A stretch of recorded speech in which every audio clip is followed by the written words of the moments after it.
Il m'a été donné de constater que des groupes de personnes envahissent les artères principales de la ville de Porto-Novo, notamment celle allant de la direction départementale de la police républicaine vers le siège de l'Assemblée nationale pour y exercer des activités physiques et sportives. Peut-on lire dans ce communiqué? La première autorité municipale de la capitale politique du Bénin a fait remarquer que cette pratique, qui prend de l'ampleur, a souvent lieu les week-ends et menace la sécurité des usagers de la route.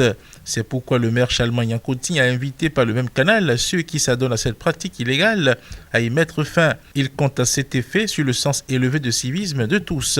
Profitant de la sortie de cette décision d'interdiction des activités physiques et sportives sur les artères principales de la ville de Porto-Novo, le sit-in projeté par le Parti Les Démocrates pour se tenir ce vendredi 16 juin 2023 sur l'esplanade de l'Assemblée nationale a été interdit par l'autorité municipale de la ville de Porto-Novo. L'interdiction de ce sit-in a suscité une vive réaction de la part de l'ancien ministre et troisième vice-président du Parti Les Démocrates, Alassane Tigri, au siège départemental du dit parti à Porto-Novo. Selon Alassane Tigri, nous sommes dans un régime de liberté. Nous sommes dans un pays qui a connu quand même la démocratie et qu'aujourd'hui, un simple sit-in soit interdit, cela sort du sens. Les autorités de la ville de Porto-Novo ont avancé comme argument pour l'interdire que c'est pour leur sécurité et celle de la population. Le troisième vice-président du Parti Les Démocrates de son côté s'inscrit en faux contre cet argument avancé par les autorités de cette ville pour leur interdire ce sit-in. Pour lui, quelle insécurité un sit-in à l'Assemblée nationale, notamment sur l'esplanade, peut entraîner pour nous-mêmes et la population. Et il a ajouté par la suite que tout est mis en œuvre pour museler le parti.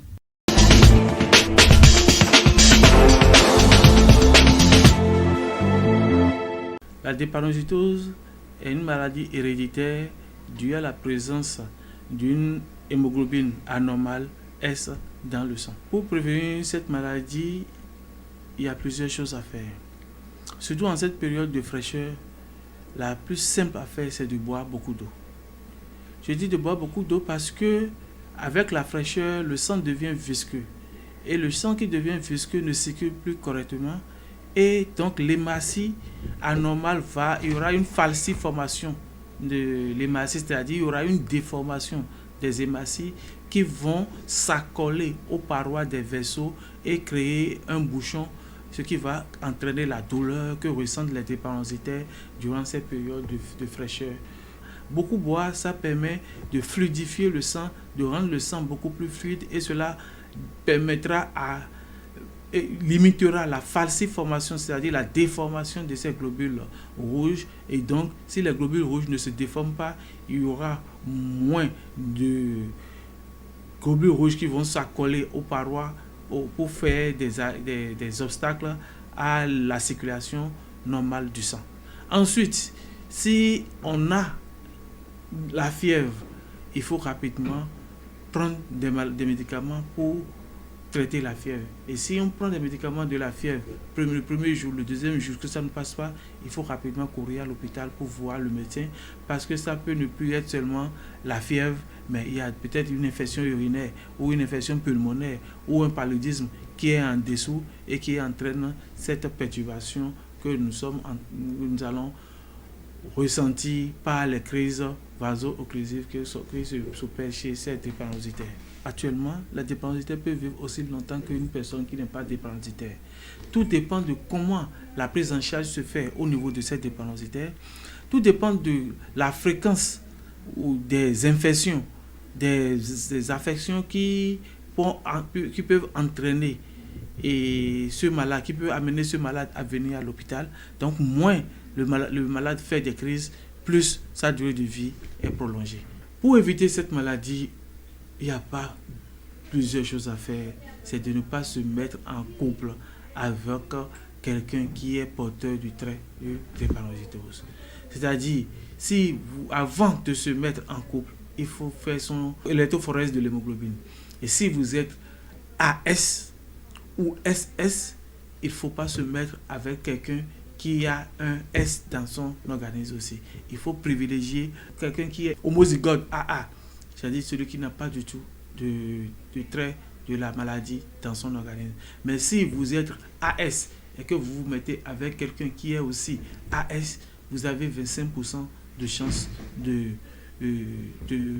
donner un enfant qui va faire sérieusement la maladie et vous avez 50% de chances de donner des enfants qui auront encore le trait de la drépanocytose, qui pourront le transmettre encore à leurs enfants.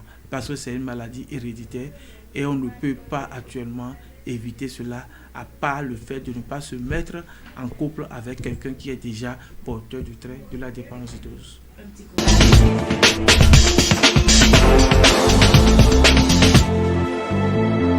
Quand vous mettez face à un champion d'Afrique, une équipe d'un tel acabit et avec cette armada de joueurs professionnels de haut niveau, évoluant dans de grands clubs en Europe, deux latéraux du championnat national, qui plus est des latéraux du championnat national.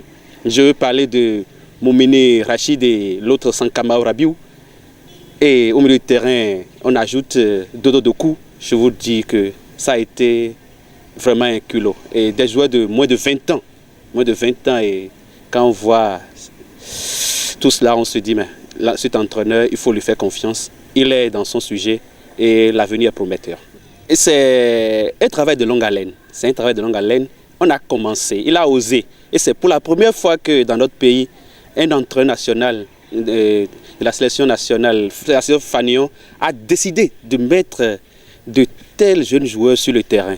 Et face au Sénégal, il faut être culotté pour le faire. Et là, nous disons qu'il travaille véritablement pour l'avenir. Et comme il nous l'a dit à sa prise de fonction, qu'il travaille pour la Coupe du Monde 2026, on ose véritablement lui faire confiance. Moi, je n'attendais pas à ce score parce qu'avant, moi je croyais qu'on allait nous battre. Au moins si c'est 5-0, mais on ne s'attendait pas à ça. Mais j'étais très content parce que je n'ai pas suivi le ballon. Mais j'étais content, mais je suivais ça à la radio. Mais j'étais un peu impressionné. C'était la joie dans nos cœurs. Les Béninois, on était très contents parce qu'on n'attendait pas 1-1. C'était incroyable quoi.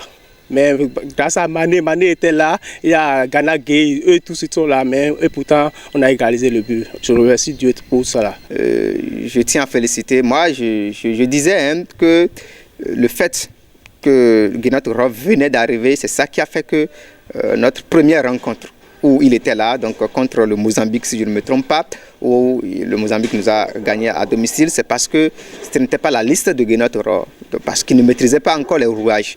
Mais aujourd'hui, il a su donc concocter une liste que moi j'étais satisfait, où je me disais, même si le Sénégal nous battait, même si on n'arrivait pas à se qualifier pour la CAN en 2023, ça ce n'est pas un problème pour moi, parce que on était donc dans une difficulté qui ne disait pas son nom, où même si Jésus-Christ descendait, je ne crois pas qu'il aura la solution pour nous.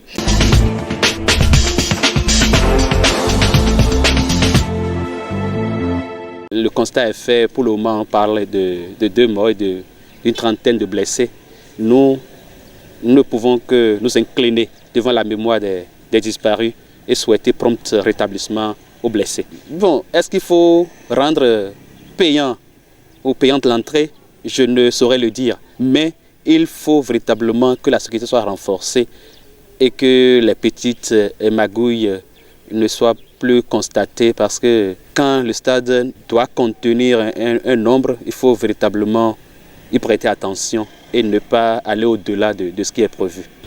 Vous savez, je ne peux pas dire que c'est une affaire d'organisation. Une fois que le procureur a ouvert une enquête, on doit attendre voir donc les résultats issus de cette enquête pour savoir est-ce que ceux qui étaient là pour l'organisation étaient fautifs quelque part.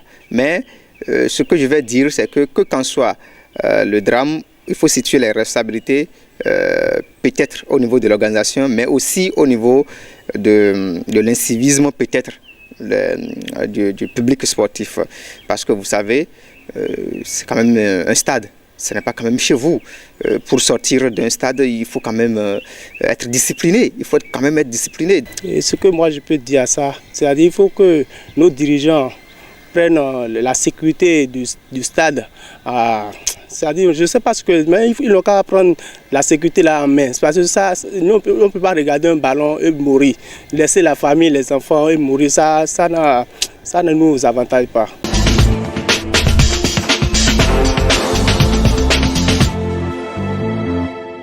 Il est mis en place au sein de la police républicaine l'unité spéciale de protection des biens culturels.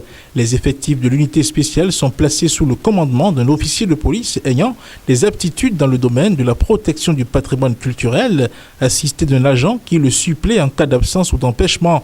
L'unité spéciale peut être appuyée dans le cadre de ces opérations par des personnels des sapeurs-pompiers, des douanes et des eaux, forêt et chasse.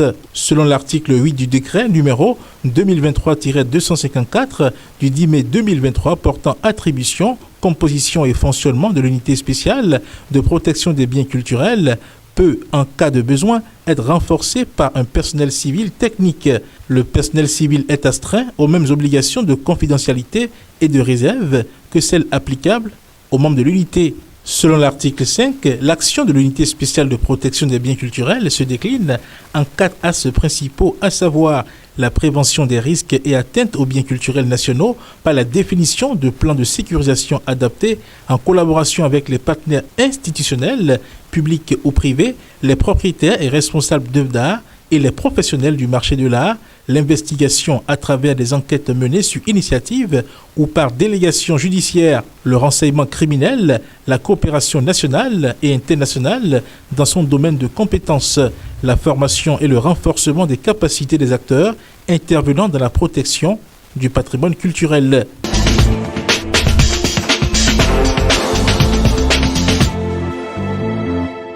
Dans le cadre de la 5e journée des éliminatoires de la Coupe d'Afrique des Nations CAN 2023, 14 pays au total se sont déjà qualifiés après 23 matchs disputés. Ces pays sont entre autres la Côte d'Ivoire, qui est le pays hôte, le Sénégal, l'Algérie, le Maroc, l'Afrique du Sud, l'Égypte, la Tunisie, le Burkina Faso, le Mali, le Nigeria, le Cap-Vert, la Zambie, la Guinée équatoriale et la Guinée-Bissau. Il faut noter que dans certains éliminatoires, 11 pays sont déjà éliminés, à savoir le Botswana, le Madagascar, le Sao Tomé et Principe, le Libéria, le Soudan du Sud, le Niger, le Togo, la Sierra Leone, les Swatini, le Comores et le Rwanda. Enfin, 10 places restent encore à saisir en septembre. Le Rwanda étant définitivement éliminé de la course à la qualification pour la CAN 2023, les Béninois sont condamnés à gagner le Mozambique lors de la 6e journée des éliminatoires de la CAN Côte d'Ivoire 2023. C'est pour cela que les poulets de Guénotro feront un déplacement périlleux à Maputo, en Mozambique, en septembre prochain. Tout autre résultat des Guépards du Bénin en termes mozambicaine les mettra définitivement out de cette qualification. Sur sa page Facebook, après le match Bénin-Sénégal de ce 17 juin 2023, Stéphane Sessegnon a lancé en ces termes un message important à ses coéquipiers et au peuple béninois. Restons unis, déterminés et focus, nous pouvons encore mieux faire, a-t-il affirmé.